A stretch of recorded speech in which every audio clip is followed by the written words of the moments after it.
good afternoon, good night, depending on what you're doing. Hi, this is Prof Brown. Welcome back to my space, to this space. I guess it's really more our space than it is my space.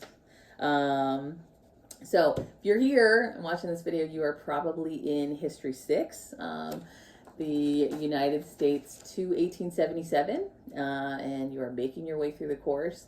We are already week 6, and so this week's module, this week's work is a little bit different from our normal weeks of work. You'll note that, earlier parts of the course have really been focused on trying to understand the history, right? We began with sort of indigenous realities in America, which again, I want to always highlight the fact that they are very varied, right? Very varied. They're very different depending on where you are looking, right? From the plains to what will become New England.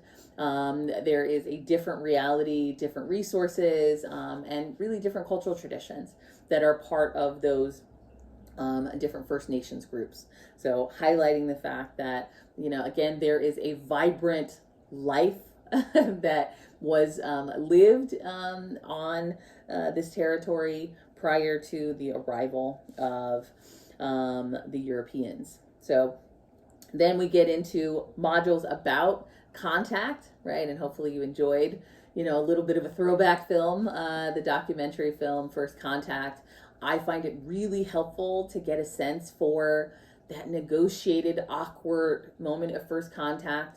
Many have argued in the sort of aftermath of and conversations about contact that first contact is usually somewhat friendly, and second and third and fourth and fifth contacts become ever more contested and violent at times. So again, one of those things to think about as we think about especially indigenous peoples within the Americas, but especially Native Americans here in the United States.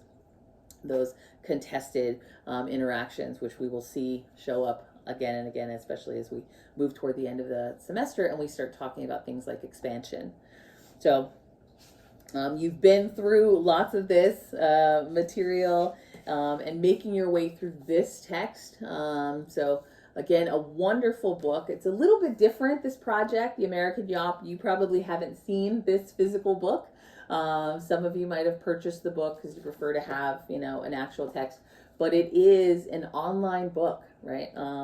And a completely open source textbook. You can write them and say, I think this needs to be changed, which is not like your typical textbook, but I think that's where we're going in terms of the way that we should be writing history. We should be writing textbooks so that there is some space to critique and to make change, right? The way that we understand most history to be written, right, is to really think, does this make sense? Is this the way that the story should be written, or is this only giving us one stream? How do we understand all of the layers of this history? So ties into what's happening this week in class. So Module 6 is focused on a new nation. You are going to hear more of that when we get into Module 7, really kind of combine those two. The lesson for this week is really focused on your historical analysis paper.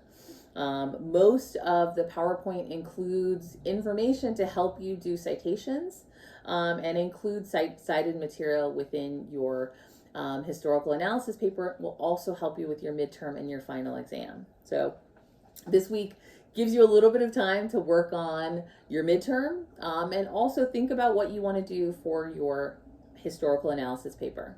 So because we're using quite an interesting source, the way that your historical analysis paper is structured is that you'll go into American Yawp, and when you read a chapter, you can scroll all the way down to the bottom, and there are sometimes 3, sometimes 4, sometimes 5 primary sources. For your historical analysis paper, you will select one primary source from those online sources and use that to structure a historical analysis paper based on the directions.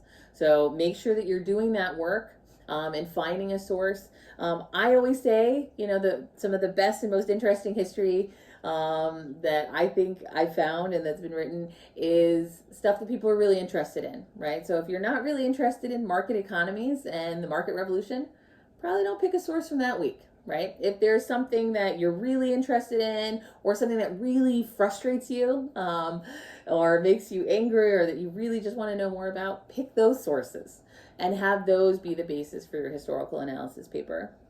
So find a source and then come and visit me in my student hours. We can talk about what that source is doing and how you want to write about it. You don't need any outside sources. All you have to do is use your textbook. Okay, so that gives you some idea of what you'll do for the assignment and also the expectations. Even for your later paper, I will put up some samples so that you'll be able to see everything.